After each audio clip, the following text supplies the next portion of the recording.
ধীরেন, তা কেমন করে বলবো? আপনার দর্শন হচ্ছে, সেখানে কি বলবো? শ্রীজীবন কৃষ্ণ: হ্যাঁ, ব্রেন স্ল্যাক হয়ে গেছে। Brain is evolving more power, more capacity.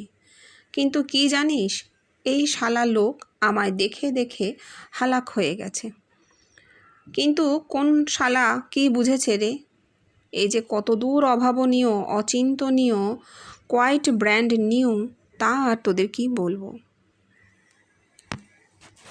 Sri Ramakrishna সর্বদাই একটু বললেন, এই যে বলছেন, এর আগে বলেছেন যে এই সমস্ত যে পূর্ব অনুভূতির কথা উনি বলছেন, এগুলো as a matter of fact হয়ে গেছে। মানে আমি তো সাধনা করিনি, আমি তো সাধনা কিছু করিনি, আপনা আপনি হয়ে গেছে, আমি দেখেছি, এইটাই বলেছি। এবার সেটা মেসমশাই আবার বলেছেন অধিকার স্বরূপ হয়ে গেছে। অধিকার কার? না না না না, জগতে ব্রহ্মত্ব ফুটবে সেই অধিকারে হয়ে গেছে, এটা উনি বলেছেন। এইবার যখন বলছেন যে তোরা হয়তো ভাবতে পারিস বুড়ো হয়ে গেছে, ব্রেন স্ল্যাক হয়ে গেছে, যে মানে এত কিছু হচ্ছে কিন্তু তার এফেক্টটা হচ্ছে না কেন, এই অর্থে তখন ধীরেন্দা বলছেন না, দর্শন হচ্ছে, সেখানে ব্রেন স্ল্যাক হলে তো দর্শন হতো না। দর্শন সবসময় যে এফেক্টটা তক্ষুনি ফেলবে তাও নয়, এটা আমরা এখন বুঝি। এইবার বলছেন হ্যাঁ, ব্রেন স্ল্যাক ছেড়ে brain is evolving more power, more capacity. ঠিক ঠিক উল্টোটা, স্ল্যাক তো হয়নি, উল্টে ব্রেন আরো ক্যাপাসিটি বাড়ছে। এইটা যেহেতু জগৎব্যাপী তো সেই জন্যই হচ্ছে। কিন্তু দেশটিতে বুড়ো হলে লোকের ব্রেন স্ল্যাক করেই, ব্রেনে ক্যালসিফিকেশন হয়, নানা কিছু হয়। কিন্তু যেহেতু জগৎব্যাপী তো জগতের মানুষের ব্রেন তো স্ল্যাক করবে না, ইভলিউশন তো চলছে। সেটা এই ইভলিউশনের মাধ্যমেই ব্রেনের ক্যাপাসিটি আরো বেড়ে যাচ্ছে। হ্যাঁ, বলছে কি জানিস, এত যে লোক দেখছে, যে কি বুঝছে, কত দূর অভাবনীয়, অচিন্তনীয়। হ্যাঁ না, বোঝার কথাও তো নয়, সমকালে দাঁড়িয়ে কিচ্ছু বোঝা যায় না, অন্তত 50-100 বছর যেতে দিতে হবে, তবে বোঝা যায় তখন কি হয়েছিল। জলটাই যে ঠাকুরের কথা, বড় জাহাজ গেলে জলটা ধাক্কা মারে পারে, অনেকক্ষণ পরে জাহাজ অনেক দূর চলে গেলে তখন পাট ধপ করে ভেঙে ভেঙে পড়ে, মানে এফেক্টটা আসতে অনেক সময় লাগে। শ্রীরামকৃষ্ণ: সর্বদা মৃত্যুকে স্মরণ করা উচিত। শ্রীজীবন কৃষ্ণ: ওরে তা নয়, তোরা সর্বদা ভাববি যে আমরা অমর ও আটকুড়ো বেটাদের মরতে দে।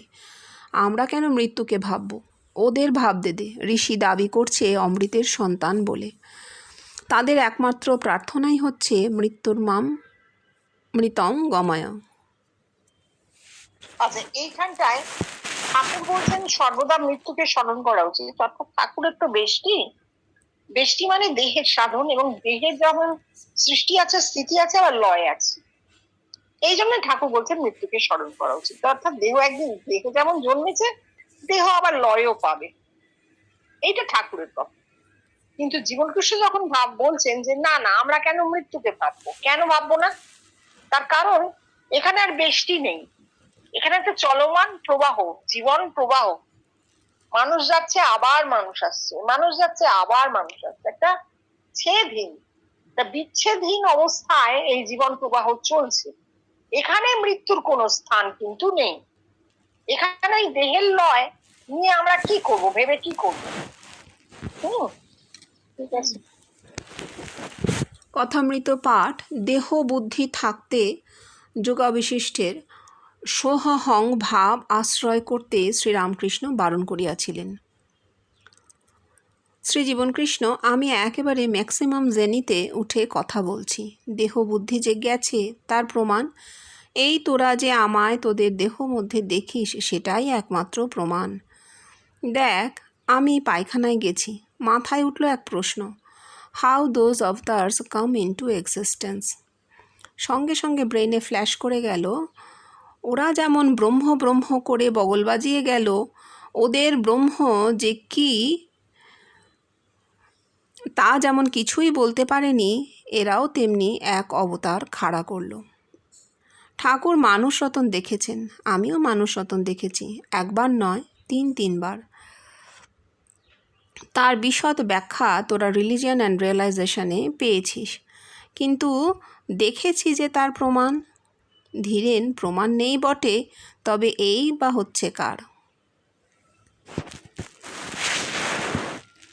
হ্যাঁ, এই যে বলছেন ঠাকুর বলছেন দেহ বুদ্ধি থাকলে সোহম ভাবটি ভালো নয়।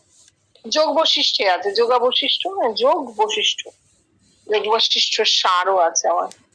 যাই হোক, যোগ বৈশিষ্ট্য হচ্ছে একেবারে বিশুদ্ধ অদ্বৈত, যেখানে দেহের কোনো ক্রিয়াই নেই, দেহের কোনো কি বলবো অস্তিত্বই স্বীকার করা হচ্ছে না। এইটা ঠাকুর বলছেন দেহ বুদ্ধি যাদের আছে তাদের জন্য সোহম ভাবটি ভালো নয়। কেন? কারণ তারা যখন সোহম বলবে তখন তো তাদের সেই জীব সত্তাটি প্রবল হবে না।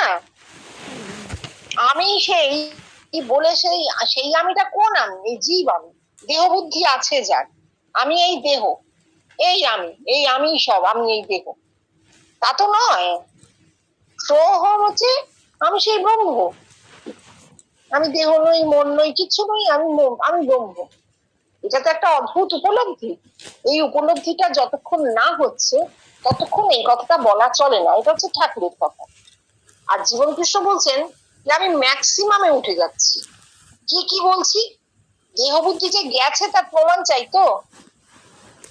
ঠাকুরের দেহ বুদ্ধির প্রমাণ তো সেভাবে তখন ফোটেনি, কিন্তু দেহ বুদ্ধি চলে গেছে এই প্রমাণটা ঠাকুরের সময় তখনও তো সেভাবে ফোটেনি, কারণ বেশি সাধন তখনও কমপ্লিট হয়নি। জীবন কৃষ্ণের সময় কি দেখছি, বেশি সাধন কমপ্লিট হয়ে গেছে। এইবার দেহ বুদ্ধি যে নাশ হয়েছে তার প্রমাণ কি? তিনি অসংখ্য দেহে ফুটে উঠছেন। অর্থাৎ যে দেহটি নিয়ে জন্মানো হয়েছে সত্তা তাইতে আটকে নেই, দেহাতীত সত্তা তার প্রকাশ ঘটছে আরো আরো অসংখ্য দেহে। ঠিক আছে, এই হচ্ছে জীবন কৃষ্ণের ব্যাখ্যা।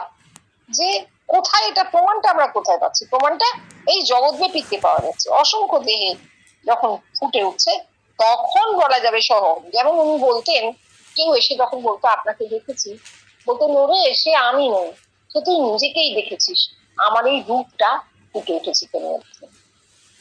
ওনার রূপটা ব্রহ্মের স্বরূপ, এটা হচ্ছে দেহাতীত সত্তা।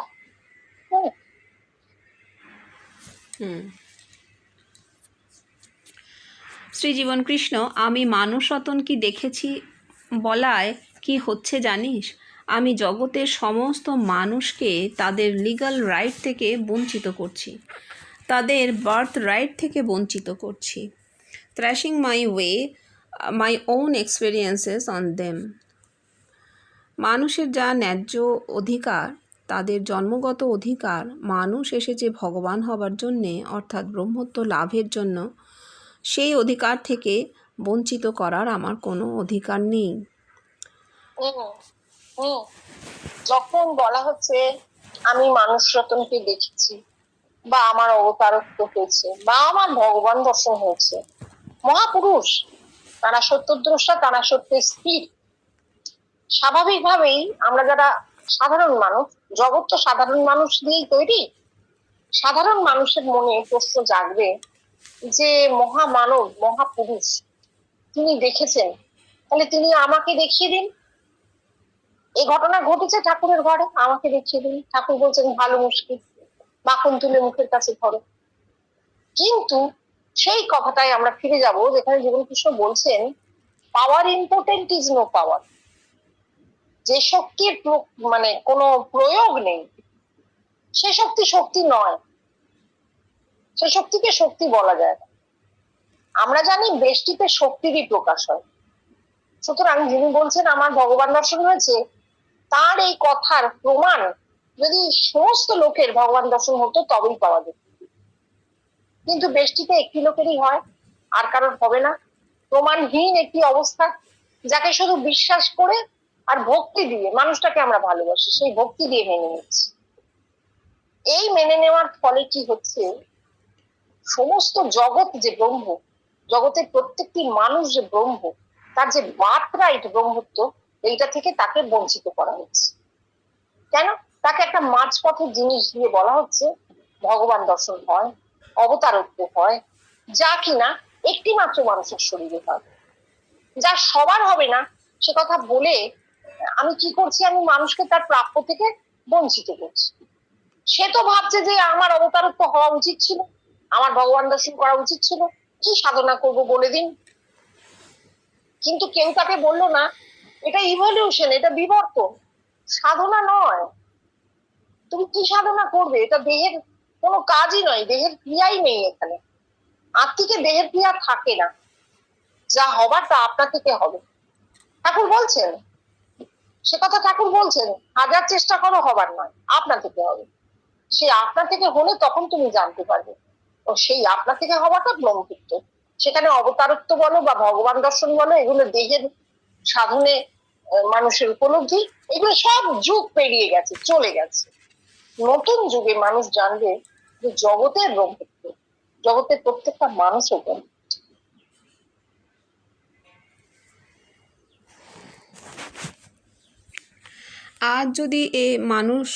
আজ যদি প্রত্যেক মানুষই এই মানুষ রতনকে দেখতো, ইকুয়ালাইজড হয়ে যেত, আর আমার একার মানুষ রতনকে দর্শনের কথা বলার মানে to establish my own superiority on man. একটা রাম তোদের পৌরাণিক রাম নয়, একটা কৃষ্ণ তোদের পৌরাণিক কেষ্ট নয়, একটা রামকৃষ্ণ, একটা চৈতন্য। যদিও এই ভদ্রলোকের এই বিদ্যা কিছুই হয়নি। ঠাকুরকেই দেখ না, যেখানে বলছেন চৈতন্যের কথা সেইখানেই বলছেন চৈতন্যের মহাভাব আর প্রেম। আর দেখ এই একজন ফরেনার ইউরোপিয়ান জাস্টিস উড্রফ মহাভাবের কথায় কি লিখছে না, জব করতে করতে ইমোবিলিটি অ্যান্ড স্পিচলেসনেস অবস্থা হয়। চৈতন্যের সাক্ষাৎকারই হয়নি।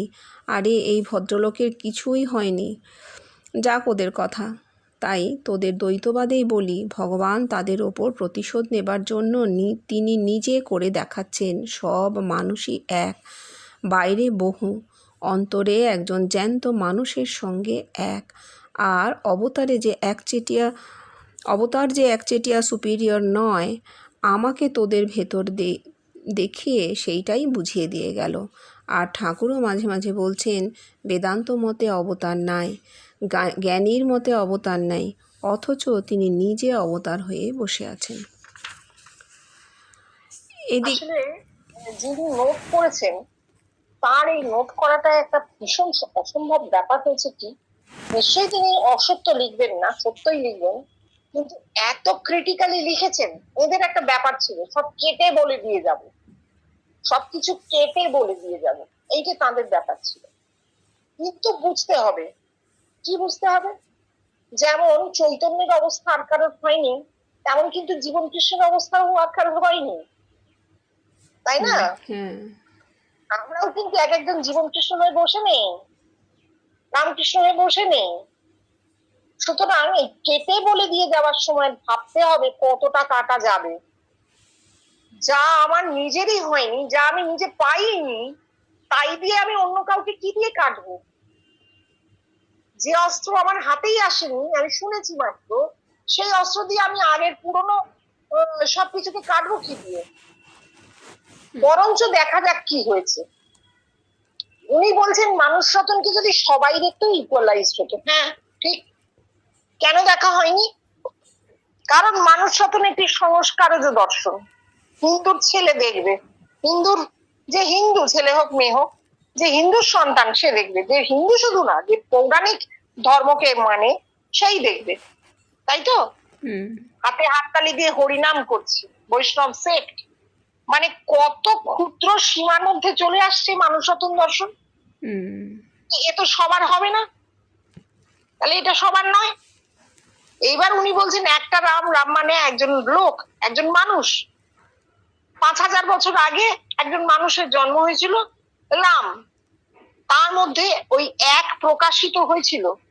এর উদাহরণ আমরা রাম ঠাকুরের কথার মধ্যে প্রচুর পাই। অধ্যাত্ম রামায়ণের কথা যেখানে তিনি বলছেন, রামের কথা যেখানে তিনি বলছেন, অধ্যাত্ম রামায়ণ বিশেষ করে রামের যে আধ্যাত্মিকতা, সেটার দিকে তাকালেই আমরা দেখতে পাচ্ছি যে রামের কি হয়েছিল। তারপর কৃষ্ণ কৃষ্ণস্তু ভগবান স্বয়ং। রাম মানে এক আত্মার সাক্ষাৎকার, কৃষ্ণ আত্মার মধ্যে জগৎ দর্শন। ধাপে ধাপে তো বেশিও হয়েছে না। এইবার ঠাকুরের আগে চৈতন্য।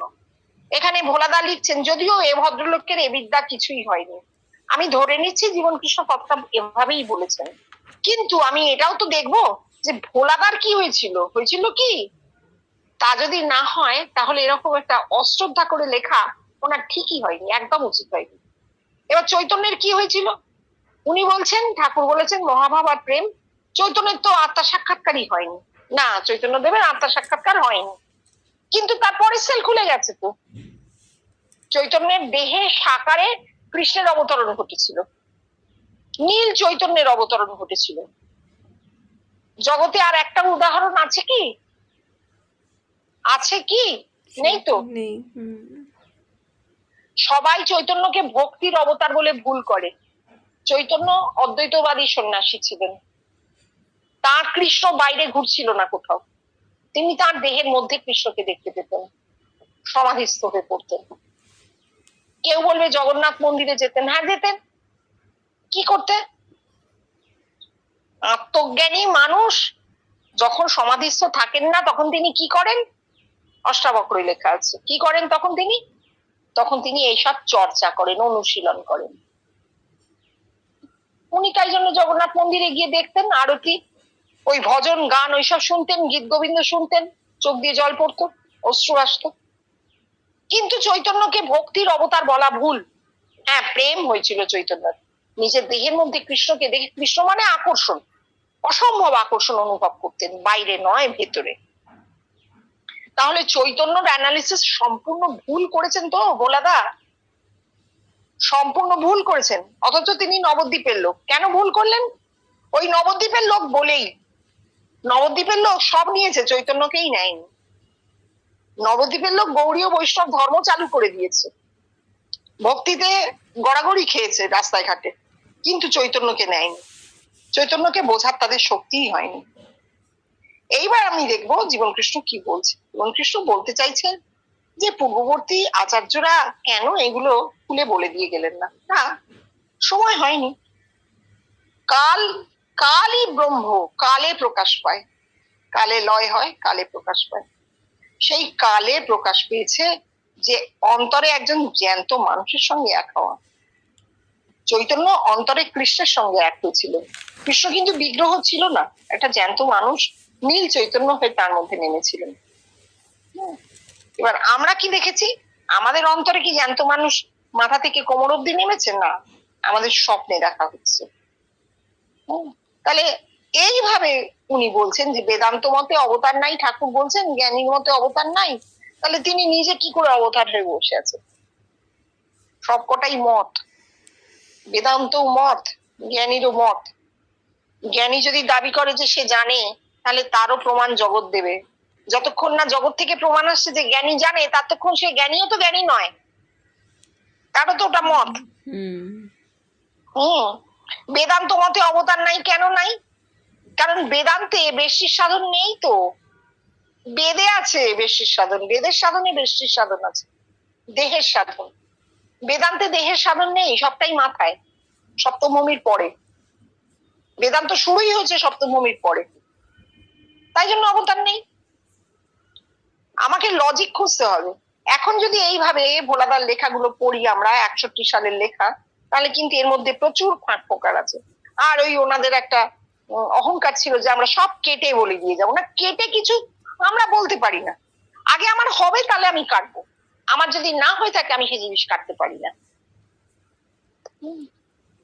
তারপর পড়ো।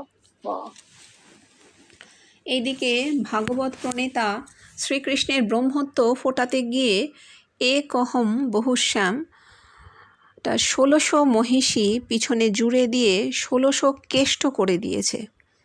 বলিহারি তার বাহাদুরি, খোদাকেও বাঁচতে। শ্রীজীবন কৃষ্ণের আদেশে পাঠ চলতে লাগলো। ধীরেনবাবু পাঠ করছেন, রাত্রি 9 ঘটিকায় পাঠ সমাপ্ত হলো।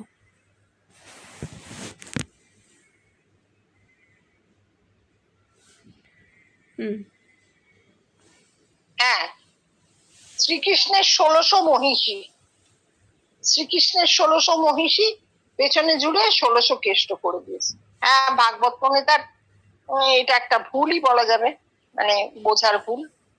আসলে কি হয়েছে এখানটা একটা অন্য কথা আছে, খুব অদ্ভুত কথা। সেটা হচ্ছে সেরিব্রামের একদম ওপরে যে টিস্যুটা, যেটাকে সূর্যমণ্ডল বলা হয়েছে বেদান্তে, যেখানে মানুষের জ্ঞান লাভ হয়, আত্মা সাক্ষাৎকার হোক বা জ্যোতি দর্শন হোক, যাই হোক, একদম মাথার উপরে যে সেরিব্রাম যেটাকে বলা হচ্ছে, সেখানে একটা গোল একদম সার্কুলার একটা টিস্যু আছে, খুব ছোট্ট ক্ষুদ্র। তার মধ্যে 1600 থাকতে পারে, 16,000ও থাকতে পারে সেল আছে, সেল, কোষ। এই প্রত্যেকটা কোষ যদি ফুটে যায় তবেই সেই মানুষটা কৃষ্ণের মতন দেহের সাধন তার হয়, তবেই তার মাথায় ভগবান দর্শন মানে আত্মার মধ্যে জগৎকে ধারণ করার শক্তি তৈরি হয়। মহিষী নয়, কেন বলা হয়েছে 1600 নয়, 16,000 কেন বলা হয়েছে মহিষী? মহিষী মানে নারী, তাই তো, মানে দেহ দেহ দেহ। 16,000 সেল, যেন 16,000 এক একটি দেহের যে ক্ষমতা, সেই ক্ষমতা নিয়ে ফুটে উঠছে মাথায়। এই সার্কুলার টিস্যুটি পূর্ণ মাত্রায় বিকশিত হলে সেই দেহে ভগবান দর্শনের পর ভগবানকে ধারণ করা যায়, আত্মার মধ্যে জগৎকে ধারণ করা যায়। এই হচ্ছে কৃষ্ণের অবস্থা। তো মহিষী বাইরেও নেই, ভেতরেও নেই, তার নিজের দেহই 16,000 দেহের ক্ষমতা নিয়ে এইভাবে বিকশিত হয়েছিল, সেলগুলো এইভাবে সেরিব্রামে বিকশিত হয়েছিল। তাই তার আত্মা সাক্ষাৎকারের পর সেই আত্মার মধ্যে তিনি জগৎকে ধারণ করতে পেরেছিলেন।